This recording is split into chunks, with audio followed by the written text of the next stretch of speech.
ഒരു വീട് അത് ഞങ്ങൾ ഏകദേശം 2 കൊല്ലം 2.5 കൊല്ലം പ്രയത്നിച്ചതിന് ശേഷമാണ് ഒരു വീട് ഒരു സിമെൻറ്റും കമ്പിയും ചേർന്നിട്ടുള്ള കാര്യം ഞങ്ങളുടെ വീടായി മാറുന്നത്.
ഞാൻ ഒരു വീട് എന്നുള്ളത് ഏതൊരു മലയാളിയെ പോലെ എൻ്റെ ഒരു സ്വപ്നമായിരുന്നു.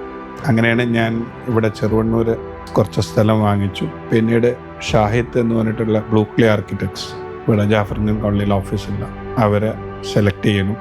അപ്പോൾ നമ്മളൊരു കണ്ടംപററി ഡിസൈൻ വീട് വേണം എന്നുള്ളതും സെൻട്രലൈസ്ഡ് AC ആയിരിക്കണം, സ്വിമ്മിംഗ് പൂൾ വേണം, പിന്നെ ഒരു കോൺഫറൻസ് റൂം വേണം, പിന്നെ എല്ലാ റൂമും ആവശ്യത്തിന് സ്പേസ് വേണം, എന്നാൽ നമ്മളെവിടെയും സ്പേസ് ലോസ് ചെയ്യാൻ പാടില്ല. പിന്നെ എല്ലാ ടൈപ്പ് ഓഫ് ഫ്രൂട്ട് ട്രീസ് വേണം വീട്ടിൽ വെക്കണം എന്നുള്ളതൊക്കെ ആയിരുന്നു ഞങ്ങളുടെ ആഗ്രഹങ്ങൾ. അപ്പോൾ ആ ആഗ്രഹങ്ങൾ പ്രകാരം ഷായത്ത് ഞങ്ങൾക്ക് നല്ലൊരു പ്ലാൻ വരച്ചു. ആദ്യം ഒരുപാടധികം വരച്ച് തന്നിട്ടുണ്ടെങ്കിലും പിന്നീട് അത് കുറച്ച് ആണ് ഞങ്ങളിപ്പോഴുള്ള വീട്ടിലേക്ക് എത്തുന്നത്. ഒരു വീട് അത് ഞങ്ങൾ ഏകദേശം 2 കൊല്ലം 2.5 കൊല്ലം പ്രയത്നിച്ചതിന് ശേഷമാണ് ഒരു വീട് ഒരു സിമെൻറ്റും കമ്പിയും ചേർന്നിട്ടുള്ള കാര്യം ഞങ്ങളുടെ വീടായി മാറുന്നത്.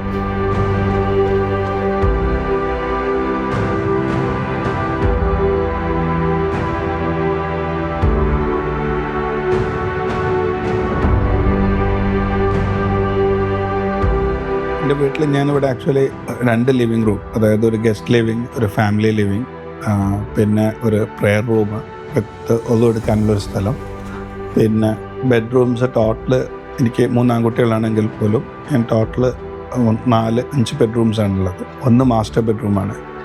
പിന്നെ രണ്ടാമത്തത് പാരൻസ് ബെഡ്റൂം എന്ന് പറയും. എൻ്റെ ഉമ്മ കുറച്ച് പ്രായമായതാണ്, ഉമ്മക്ക് വന്ന് നിൽക്കാൻ വേണ്ടിയിട്ടാണ്. പിന്നെ മൂത്ത മകന് അവന് മാത്രമായിട്ടൊരു റൂമും, ബാക്കി 2 ചെറിയ കുട്ടികളാണ്, അവർക്ക് 2 പേർക്കും കൂടി റൂം, ഒരു ഗസ്റ്റ് ബെഡ്റൂം. ഇത്രയാണ് വീട്ടിൽ കാര്യമായിട്ടുള്ളത്. പിന്നെ 2 കിച്ചണുണ്ട്, ഒരു കിച്ചൺ ഷോ കിച്ചണും ഒരു സെക്കൻഡ് കിച്ചണും മെയിൻ വർക്കിംഗ് കിച്ചണുമാണ്. അങ്ങനെ 2 കിച്ചൺ മാത്രമേ ചെയ്തിട്ടുള്ളൂ. വേറെ അതിനോട് ആ സെക്കൻഡ് കിച്ചണിനോട് ചേർന്നിട്ട് തന്നെ നമുക്കൊരു യൂട്ടിലിറ്റി റൂമും പിന്നെ ഒരു സെർവൻസ് ബെഡ്റൂമും വിത്ത് അറ്റാച്ച്ഡ് ടോയ്ലറ്റും ചെയ്തിട്ടുണ്ട്.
പ്ലാൻ വരച്ചു സ്ട്രക്ചർ ഉണ്ടാക്കാൻ തുടങ്ങിയപ്പോഴാണ് ഇതിൻ്റെ ഫ്ലോറിങ് എന്ത് ചെയ്യണം എന്നുള്ള ഒരാശയത്തിലേക്ക് എത്തുന്നത്. ഇപ്പോൾ ടൈല് വേണോ മാർബിൾ വേണോ എന്നുള്ള തീരുമാനം വന്നപ്പോൾ ആദ്യം ഇറ്റാലിയൻ മാർബിളിൽ തന്നെ പോകാം എന്നുള്ളത് തീരുമാനിച്ചു. പിന്നീട് അത് പല ആൾക്കാരും പറഞ്ഞു രാജസ്ഥാനിൽ പോയിട്ടോ അല്ലെങ്കിൽ ബോംബെ പോയിട്ടോ ഗോവയിൽ പോയിട്ടൊക്കെ ഇത് എടുക്കാം എന്നുള്ളത്. പക്ഷേ ഞങ്ങൾ അവസാനം കണക്കൂട്ടി നോക്കുമ്പോൾ നമ്മളൊരു 3-4 ദിവസം അവിടെ പോയി നിന്ന് സാധനം വാങ്ങിച്ച് ഇവിടെ എത്തുന്നതിൻ്റെ ഇടയിൽ എന്തെങ്കിലും പൊട്ടി പറ്റിയാലും അതും നമുക്ക് തന്നെയാണ് ഉള്ള ബുദ്ധിമുട്ടുകൾ. അങ്ങനെയാണ് ഇറ്റാലിയൻ മാർബിൾ നാട്ടിൽ നിന്ന് നാട്ടിൽ വാങ്ങാം എന്നുള്ളത് പറഞ്ഞപ്പോൾ തീരുമാനിച്ചതിന് ശേഷം ഒരുപാട് മാർബിൾ ഷോപ്പുകളിൽ കയറി ഇറങ്ങി. അങ്ങനെ ഒന്നിലാണ് സക്കീർ കാക്കിൻ്റെ അടുത്തെത്തി സ്വദേശി മർമർ ഇറ്റാലിയ മാർബിൾ ഷോപ്പിലെത്തി. അവിടെ എത്തിയതിന് ശേഷം നല്ലൊരു റേറ്റും ഈ ക്ലാസിക് ബീച്ച് നല്ലൊരു കളക്ഷനും ഞങ്ങൾക്ക് ആവശ്യത്തിനുള്ള കളക്ഷനും മൂപ്പരെടുത്ത് ഉണ്ടായിരുന്നു. നല്ലൊരു റേറ്റും മൂപ്പരെടുത്ത് തന്നപ്പോൾ നമ്മൾ മൂപ്പരെടുത്ത് തന്നെ മാർബിൾ ഫിക്സ് ചെയ്തു, അത് വാങ്ങിച്ചു. അത് ഇവിടെ എത്തുന്നത് വരെ അവരെ ഇതിലാണ്. അതിൻ്റെ ഇടയിൽ എന്തെങ്കിലും പൊട്ടോ കാര്യങ്ങളോ പറ്റുകയാണെങ്കിൽ പോലും അത് അവർ മാറ്റിത്തരും. നമ്മൾ ലേ ചെയ്യുമ്പോൾ നമ്മൾ ഏറ്റവും കൂടുതൽ നമ്മൾ നോക്കേണ്ട ഒരു കാര്യം എന്താണെന്ന് വെച്ച് കഴിഞ്ഞാൽ ഇത് ലേ ചെയ്യുന്ന ആൾക്കാർ നല്ലതാണെന്നുണ്ടെങ്കിൽ മാർബിൾ വളരെ ബ്യൂട്ടിഫുള്ളായിട്ട് നിങ്ങൾക്ക് ഏതൊരു വീട്ടിലും കിട്ടും. ലേ ചെയ്യാൻ ഞങ്ങൾക്ക് രാജസ്ഥാനീസ് തന്നെ ആയിരുന്നു, ബാലാജി എന്ന് പറഞ്ഞിട്ടുള്ള ഗ്രൂപ്പാണ്.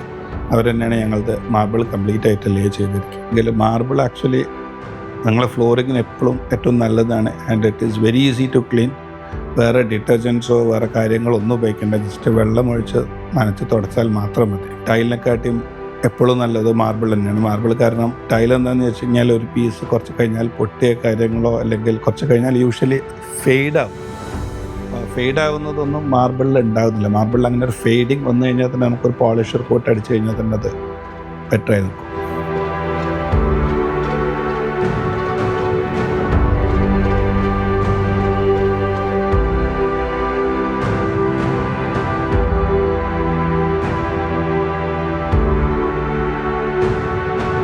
പിന്നെ വീടുണ്ടാക്കുമ്പോൾ നമുക്കുണ്ടായിരുന്ന കുറച്ച് കൺസേൺസ് പുറത്ത് എന്തിടണം എന്നുള്ളതായിരുന്നു.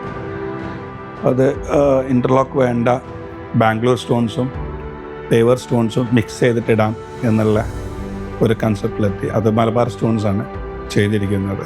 ആൻഡ് നല്ലൊരു ക്വാളിറ്റി സാധനങ്ങളായിരുന്നു. പിന്നെ എല്ലാ സാധനങ്ങളും, അതായത് സാധാരണഗതിയിൽ എല്ലാവരും പുറത്ത് പോയി വാങ്ങുന്നതിന് ഞാൻ എല്ലാ സാധനങ്ങളും നാട്ടിൽ നിന്ന് തന്നെയാണ് വാങ്ങിയിരിക്കുന്നത്. അതായത് ഇപ്പം കോഴിക്കോട് ഐഡൽ ഡെക്കറാണ് എൻ്റെ കിച്ചൺ ചെയ്തിരിക്കുന്നത്. സോഫാസും ബാക്കി കുറച്ച് ഫർണിച്ചേഴ്സും ചെയ്തിരിക്കുന്നത് ഓഫീസ് അല്ലെങ്കിൽ ഡാംബറോ എന്ന് പറഞ്ഞിട്ടുള്ള അർസൽ. ഈ പാർട്ടീഷൻസും പിന്നെ മറ്റേ വാർഡ്രോബ്സും ചെയ്തിരിക്കുന്നത് ക്ലാസിക് ഒമേഗ എന്ന് പറഞ്ഞിട്ട് മിഥുൻ എരഞ്ഞിപ്പാലത്തുള്ള ഷോപ്പിൽ നിന്നാണ്. പിന്നെ ഒരുവിധം എല്ലാ സാധനങ്ങളും ഞങ്ങൾ നാട്ടിൽ നിന്ന് തന്നെയാണ് എക്വയർ ചെയ്തത്. എൻ്റെ അഭിപ്രായത്തിൽ നാട്ടിൽ നമുക്ക് നല്ലൊരു ചോയ്സസ് അവൈലബിളാണ്. പിന്നെ ഞങ്ങൾ വേറെ പുറത്ത് പോയി സാധനങ്ങൾ എടുക്കാതെ നാട്ടിൽ നിന്ന് എടുക്കുക തന്നെയാണ് ഏറ്റവും ഉത്തമം.